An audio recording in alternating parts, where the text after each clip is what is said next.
वो है हस्तिनापुर, जहाँ पे हिंदू और जैन यानी जैनों के तो कैसे साहब तीन तीर्थंकर, शांतिनाथ भगवान, अरनाथ भगवान और तीसरे कौन, कुंतनाथ भगवान, तीनों तीर्थंकरों का जन्म यहाँ हुआ है। तो साहब ये ऐसी जगह है और सबसे बड़ी खासियत ये है कि यहाँ पे जो सबसे बड़ी घटना घटी है आदिनाथ भगवान का, जिस समय 13 महीने जब निराहार रहे और जब पारने का समय आया ना, तो श्रेयांसपुर ने यहाँ पे ही उनको गन्ने का रस, जिसको इक्ष्वाकु बोलते हैं, गन्ने के रस से उनका पालना पूरा।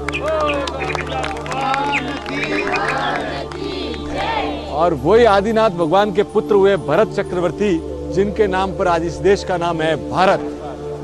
तो साहब कहानी शुरू होती है कि इतने शानदार जगह पे मैं आज आया हूँ, पर 1801 तक यहाँ पे एक जैन मंदिर नहीं था। आज मैं एक जैन मंदिर आपको बताने जा रहा हूँ। हर्षुक राय जी जो दीवान थे शाह आलम सेकंड के, उनकी खूब इच्छा थी कि मैं एक ऐसा शानदार जैन मंदिर बनाऊं, क्योंकि ये तीर्थंकरों की भूमि है। पर यहाँ की जनजातियां थी ना, वो बिना काम उनका विरोध कर रही थी, उनको बनने ही नहीं दे रही थी। वो कई बार है ना अपनी पगड़ी उनके सामने रख दी उन्होंने कि मुझे बनाने दीजिए, पर वो कोई बनाने नहीं दे रहा था।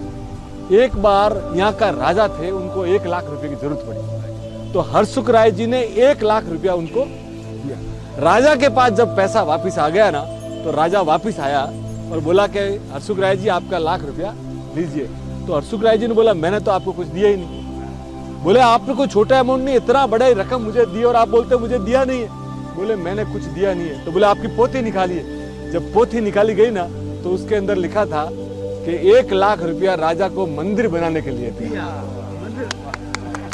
अब आप सुन के राजा चमत्कृत रह गए। और ये जो 1801 में जो बड़ा मंदिर बना ना सर, जब बन के 1806 में तैयार हुआ ना, तो आप देखिए कितने महान आदमी रहे होंगे। उन्होंने एक घड़ा रखा कि मेरे पास तो पैसा खत्म हो गया है, देखो आदमी का बड़प्पन देखिए, आप सब भी इसमें थोड़ा कंट्रीब्यूट कीजिए।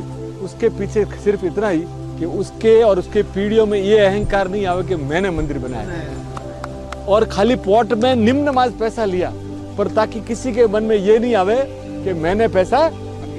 तो ये जो 1801 में जो मंदिर बने ना सर, ये पहले मंदिर थे। तो साहब हिंदुस्तान है ना इन कहानियों से भरा पड़ा है सर।